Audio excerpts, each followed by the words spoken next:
78 wings. Angels supposedly have wings.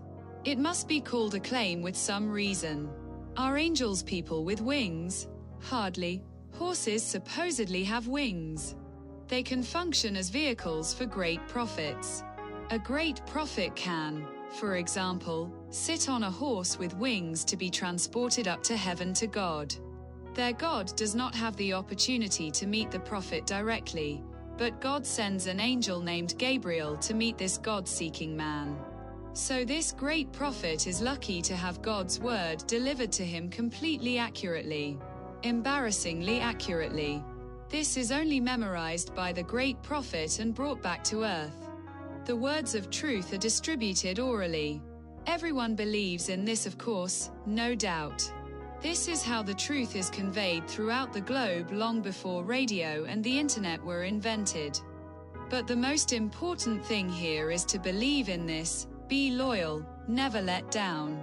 If you don't, you will be beheaded, or at best a slave. So beautiful. What I found out about loyalty.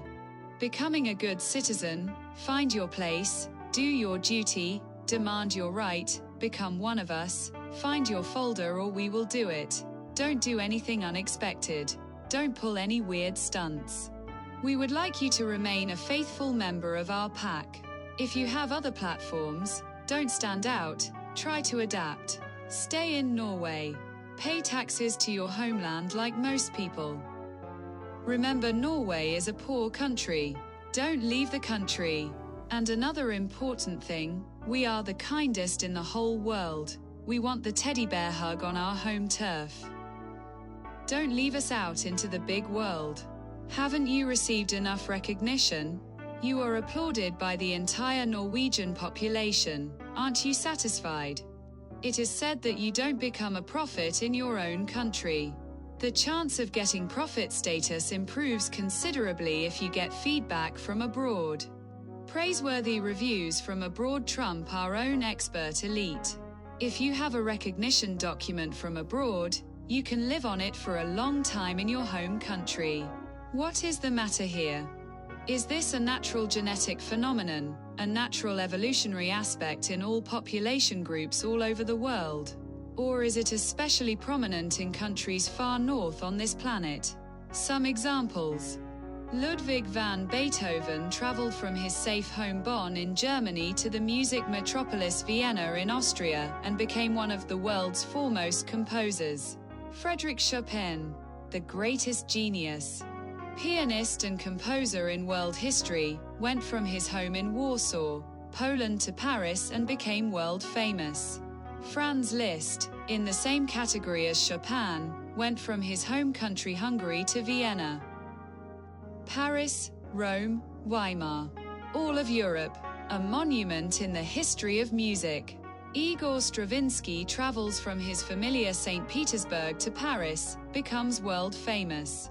Sergei Rachmaninoff travels from his home country, makes it big abroad, especially in the USA, and finally ends up in Hollywood, California. Our own Edvard Grieg from Bergen in Norway travels as a teenager to Leipzig in Germany, becoming world famous. Our greatest piano star of our time, Yuja Wang, travels from Beijing, China to Canada and the USA and is now the big world star in her field. The list is long. There are countless more examples. But the point is about detachment. Sometimes detachment is necessary to get air under your wings. It is often recommended by teachers and supervisors to study abroad for a few years, simply to raise your gaze. Get a wider horizon on many things. This is also how it can appear for creators, producers on the internet. They are in the fortunate position of not being dependent on friends and family from the same village they grew up in. They can present products to every country on the globe. We are talking about the World Wide Web. It can still be smart to aim for selected countries where your product has a high probability of success. But let your cause, your product gain wings. It can be hard at first to get off the ground, but be loyal to yourself. Have faith in yourself, even if most people around you don't. When it is supposedly possible to sit on a horse with wings and come back from God's heaven with some nonsense that is spread to millions of people, it is possible to convey healthy, good ideas to a few 100,000 in these great times we live in.